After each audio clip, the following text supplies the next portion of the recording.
komponen ataupun unsur yang tidak bisa dilepaskan dari kita beragama. Tasawuf mengkaji aspeknya itu lebih dominan atau aspeknya itu lebih mengkaji dengan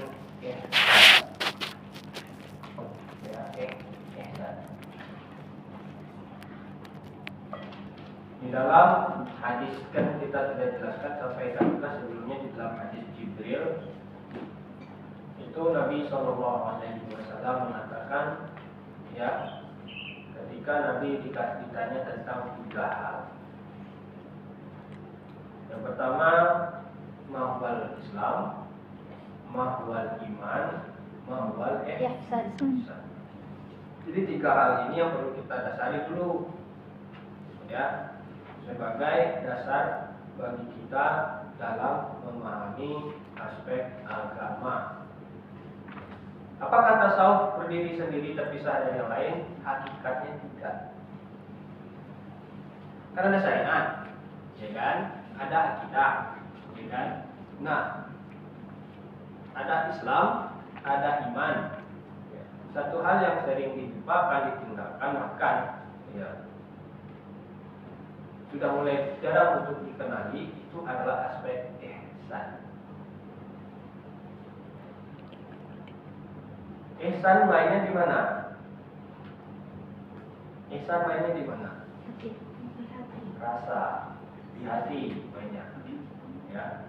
Kalau syariat mainnya di mana? Anggota tubuh. Jawari. Ya. Iman? Ya. Iman itu pendekatannya bisa didekati dengan rasional. Bisa didekati, tapi nanti tempat kedudukan iman itu bukan di kepala. Tapi kepala bisa mengantarkan kita kepada iman. Kalau kita belajar yang namanya ilmu kalam, ya, akidah, itu kan pemahaman yang didapatkan secara pikiran belum sampai pada iman. Tidak kan? Ya. Kalau sudah masuk ke iman, maka dia sudah masuk ke dalam hati. Ya.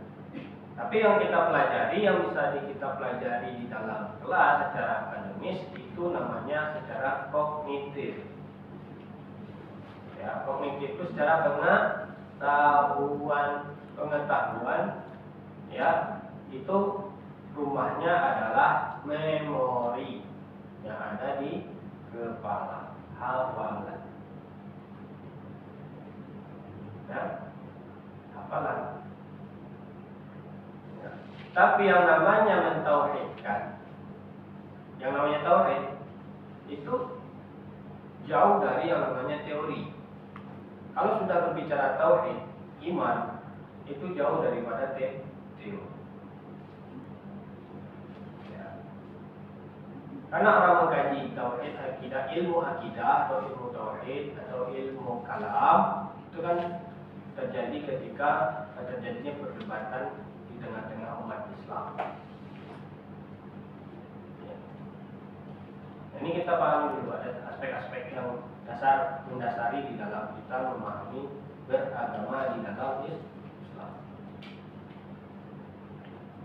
Nah, misal apa tanda orang beriman? Nah, ini pertanyaan. Apa tanda orang beriman? Tanya itu dulu. Kita kan belajar tentang iman nih, ya kan? Belajar tentang ilmu akidah, belajar tentang ilmu tauhid, ya. Dan ilmu kalam itu perdebatan tentang konsep teologi atau konsep keimanan, itu filosofis. Ya. Tapi substansial daripada ilmu itu ya harus mengacu kepada keimanan. Orientasi itu. Maka ketika belajar itu orientasinya apa? Goalnya apa? Tujuannya. Ya. Maka ketika diawali ketika wahyu yang pertama sekali turun itu namanya Iqra. Iqra. Apa yang kita baca? Semakin kita baca, semakin kita kenal dengan Bismi Rabbikal ladzi khalaq. Apa artinya?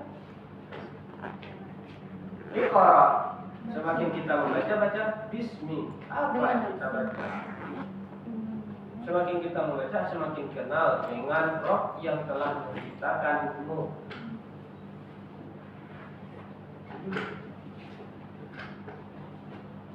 Ya. Yang telah menciptakan manusia ya dari segumpal darah, segumpal daging. Ya. Iqra wa rabbukal akram. Bacalah, ketahuilah, sehingga dengan membaca itu kamu ya mengenal Rabbmu yang akram. Apa itu akram? Memberi sebelum meminta dan memberi setelah meminta. Artinya tanpa diminta pun sudah memberi. Salah satu makna. Alladzi 'allama bil qalam. Yang mengajarkan manusia dengan qalam. Bukan itu qalam. Bukan ya. Ya. Qalam itu kan ditulis. Artinya qalam itu kalau diartikan dalam bahasa Arab itu apa? Tulis. Tapi kalau didalami qalam itu nun wal qalami wa ma yasturun. Lagi nun dan demi qalam dan apa yang dia tuh tulis. Ya. Jadi segala sesuatu itu sudah tertulis, sudah dihafalkan, sudah sudah dibukakan, bahasa seperti itu. Nah, ini kembali lagi pertanyaan tadi, apa orientasinya? Iqra wa rabbukal Iqra bismi rabbikal ladzi khalaq. Bacalah. Bagaimana cara membaca? Kita lagi bismi, dengan menyebut namamu, nama Tuhanmu, Rabbmu yang telah menciptakan. Banyak pesan maknanya. Dari sana aja kita sudah bisa mengurai banyak hal. Ya. Semakin orang belajar, semakin dia kenal dengan Rob yang telah menciptakan. Ya. Artinya semakin dia belajar, semakin dia mengenal keajaiban-keajaiban, kebesaran-kebesaran, buka rahasia ilahi.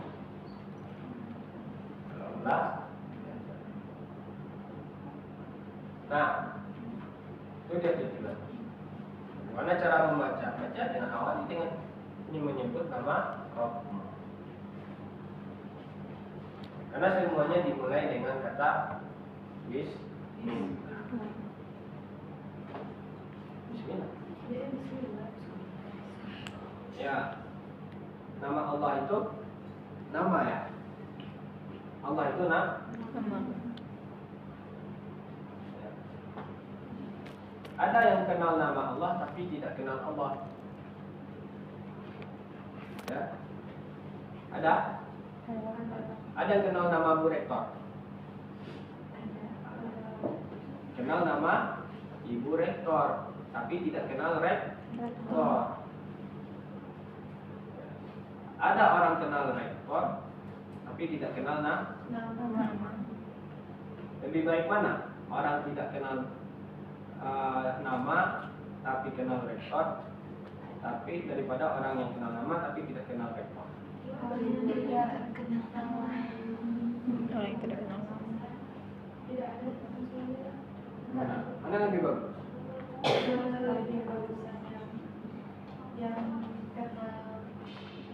rektornya tapi tidak tahu nama. Kalau menurut Arni enggak. Iya, kalau tahu orang pasti tahu namanya. Kalau Enggak, belum tentu. Belum tentu. Tahu rektor, tapi nggak tahu nama. Misalnya nih, ini ada UIN Imam Bonjol. Orang kan sini datang nih, ya kan? Ada UIN Imam Bonjol. Orang tahunya ada rektor, karena ada UIN, ada universitas. Maka orang tahu bahwasanya universitas itu ada rektor. ya kan? Iya. Tidak mungkin ada UIN tanpa tidak ada rektor, ya kan? Iya. Tapi apakah mesti orang kenal dengan nama rektornya? Tidak. Pak,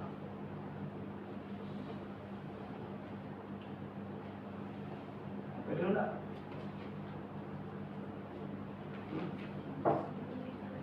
Nah, nggak usah jauh-jauh lah. Kita sudah kenal kita atau kenal nama kita? Kenal kita. Kita nama atau kenal kita? Nama orang kita kenal, kita mengenal diri kita kan? Iya. Udah kenal kita belum? Yang kita yang mana? Yang nama yang mana? Beda, nama kita itu bukan kita. Iya. Iya. Iya, Pak. Nama itu bisa berubah. Bisa. Bisa. Namanya bisa. Makanya nama Allah itu 99. Plus 1. Ya. Tapi yang Allah itu berubah.